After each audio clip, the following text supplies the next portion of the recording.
Cette année, l'événement inaugure une campagne d'une année centrée sur un enjeu prioritaire, aligné sur l'une des 3 orientations stratégiques du ministre de la Santé maternelle et néonatale. Placée sous le thème « Une bonne santé à la naissance pour un avenir plein d'espoir », cette initiative constitue un appel urgent à l'action pour nous tous. Elle vise à mobiliser les gouvernements, les acteurs sanitaires et les communautés afin d'intensifier les efforts visant à mettre fin aux décès maternels et néonatals évitables. En abordant ce thème, il est essentiel de reconnaître le contexte unique d'Haïti en matière de santé.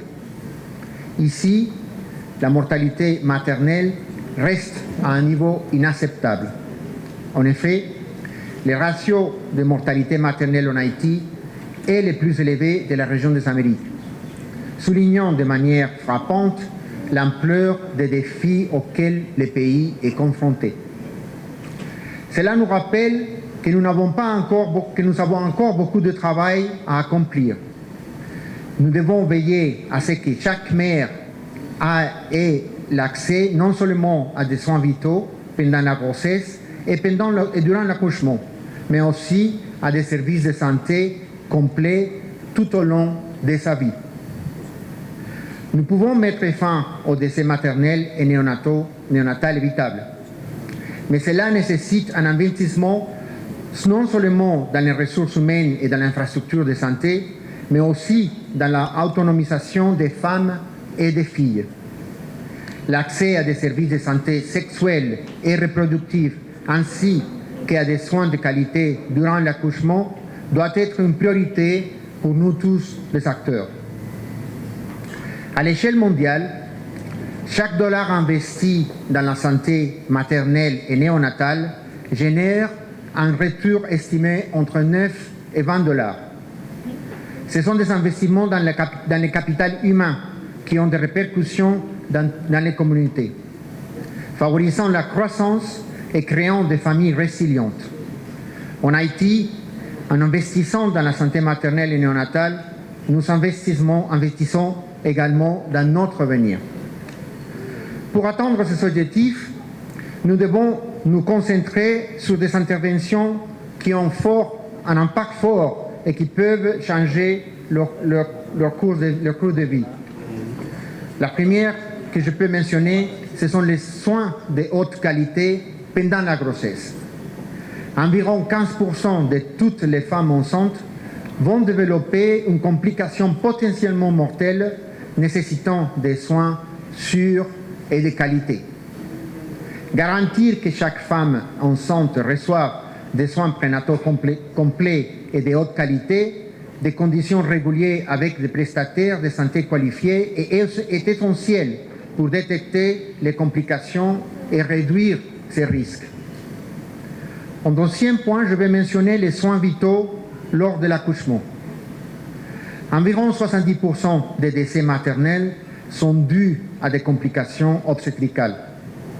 Nous devons veiller à ce que chaque femme en travail ait accès à des prestataires de santé qualifiés capables de détecter rapidement les complications et de gérer les situations d'urgence.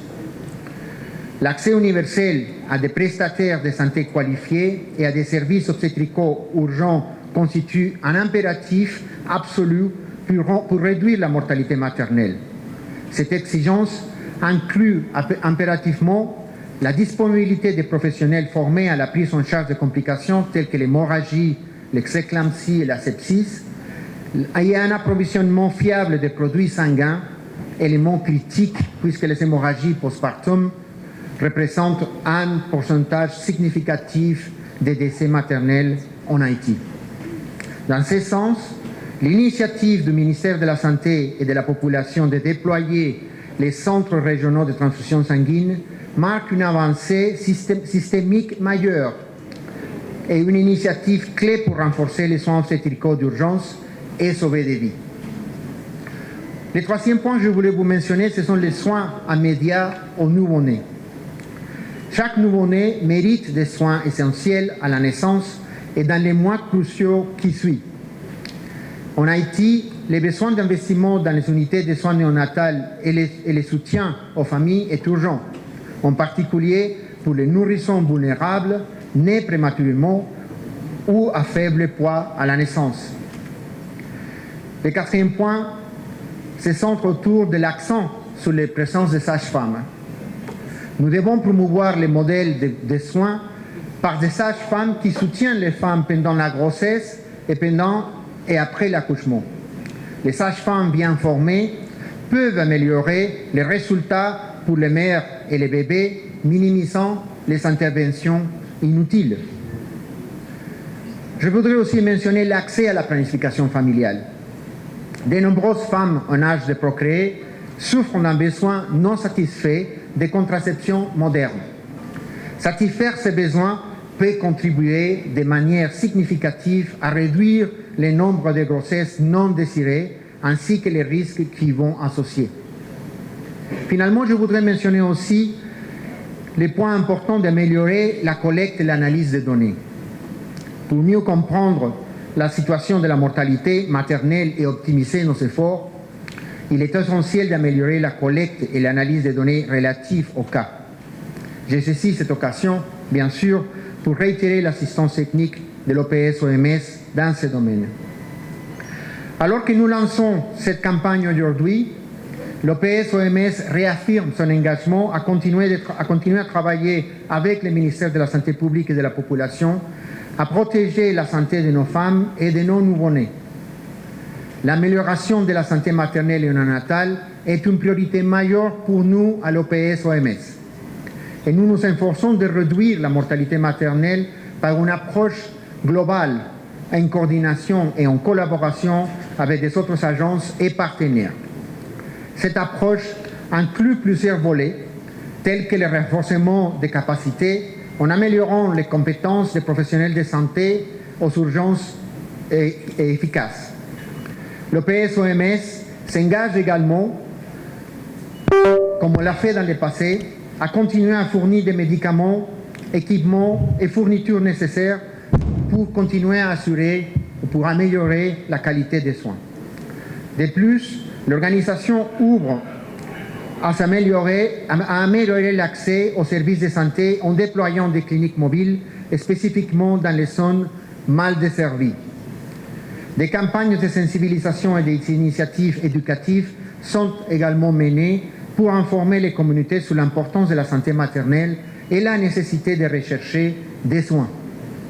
Afin d'assurer la cohérence et la qualité des services, des protocoles et lignées directrices standardisées sont développés. Par ailleurs, l'OPS-OMS met l'accent sur la mise en œuvre des plans de surveillance et des réponses aux décès maternels pour identifier et traiter les causes de mortalité maternelle. Enfin, un soutien est apporté à la gestion des produits sanguins pour garantir la disponibilité des fournitures de sang sûres pour les soins maternels. Nous faisons appel à toutes les parties prenantes, le gouvernement, les professionnels de la santé, les organisations de société civile et les membres de la communauté, pour travailler ensemble. Ensemble, nous pouvons réaliser des avancées significatives dans la réduction de la morbidité et la mortalité maternelle et néonatale en Haïti. Engageons-nous à autonomiser nos femmes et nos filles en veillant à ce que leurs choix soient entendus et leur santé soit une priorité pour tous. Nous avons une opportunité de garantir une bonne santé à la naissance, ouvrant ainsi la voie à un avenir plein d'espoir pour des innombrables familles à travers Haïti. Avant de clôturer, je souhaite profiter de cette occasion pour féliciter les ministres et les ministères de la Santé pour le lancement de la Semaine de la Santé sur le thème « Santé moins, c'est ADNI moins », au cours de laquelle, comme on vient de nous expliquer, de nombreux enjeux de la santé en Haïti seront abordés et sur lesquels nous collaborons également. Nous sommes contents d'y être associés à côté du ministère de la Santé. Je vous remercie de votre dévouement et à cette cause vitale. Ensemble, nous pouvons créer un avenir plus sain et plus équitable pour tous et notre nation. Merci un peu.